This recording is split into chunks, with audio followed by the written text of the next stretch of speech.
Islam et science, un dialogue impossible.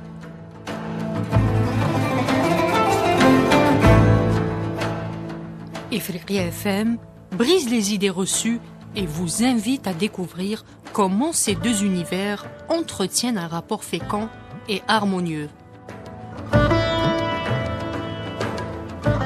Islam et science sur Ifriqiya FM.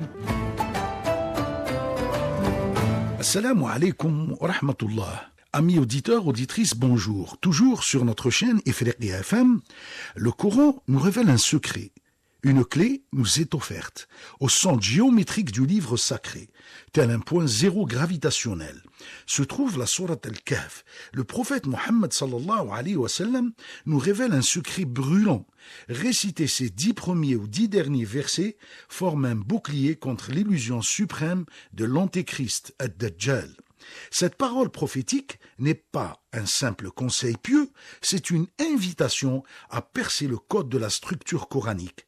J'y vois un axe médian sacré, imaginez-le comme un schéma, un portail où le texte bascule, et si cette position centrale n'était pas arbitraire, et si elle signalait que la sourate Al-Kahf opère comme une distorsion dans le tissu spirituel, un ancrage contre les tempêtes de la fin des temps, à l'image des lois d'Einstein qui courbent l'espace-temps. L'antidote contre l'imposture cosmique se cacherait-il précisément dans ce pivot mathématique et métaphysique du Coran. Notre voyage scientifique dans l'univers coranique vient de prendre son départ. À la suite de cette découverte, cette ligne médiane est comme une boussole pour s'orienter. Alors, il faut savoir que Sourate Al-Kahf, un traité coranique visionnaire sur l'architecture du temps. Elle ne se contente pas de raconter des histoires. Elle déploie une métaphysique révolutionnaire de l'espace-temps, anticipant avec une précision troublante les concepts fondateurs de la physique moderne. Voici comment elle recompose notre perception de la réalité. Le temps comme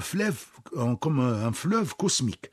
Au-delà de la simple chronologie, la sourate révèle le temps comme une entité dynamique et malléable. Cela se manifeste aussi bien dans les 309 années vécues comme un clin d'œil pour les gens de la caverne, qui est représenté par le verset 25, que dans les prophéties de Dhul Qarnayn sur l'effondrement des barrières à la fin des temps, verset 98. Nous allons parler de l'espace-temps, alors une toile de fond divin.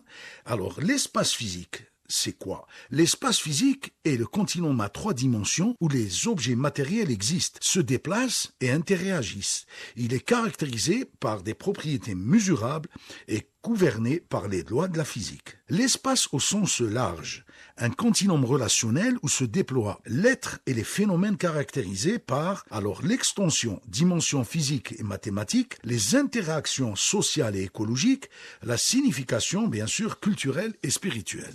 La démonstration commencerait par une explication de l'espace en 3 dimensions et de ses repères représentés graphiquement par X, Y et Z pour nous conduire au résultat souhaité. Donc là, nous allons parler de la 4e dimension, qui est un concept abstrait qui prolonge notre perception des 3 dimensions spatiales et du temps. Elle revêt des significations multiples selon les disciplines. En physique relativiste, elle intègre le temps à l'espace pour former un continuum spatio-temporel, où tout déplacement s'accompagne par un écoulement du temps, comme le vieillissement d'un voyageur. En mathématiques, elle désigne un hyperespace géométrique perpendiculaire aux axes familiers, modélisable par des équations, mais impossible à visualiser directement. On peut l'illustrer par l'hypercube au tesseract, qui est la projection en 4e dimension d'un cube. La philosophie et la science-fiction y voient un tremplin vers des réalités parallèles ou des voyages dans le temps. Notre difficulté à l'appréhender vient de ce que notre cerveau est adapté au monde en 3 dimensions, comme un être plat qui ne percevrait la 3e dimension que comme des ombres mouvantes. Nous ne saisissons de la 4e dimension que des fragments éphémères. Une sphère en 4 dimensions traversant notre espace apparaîtrait comme un cercle qui grandit puis rétrécit. J'essaie de simplifier au maximum pour faire la différence entre la 3e dimension et la 4e dimension. Sur ce, mes frères et sœurs, je vous reviens. Astawdi'ukum Allah alladhi la tadi'u wada'i'uh. Wassalamu alaykum wa rahmatullah.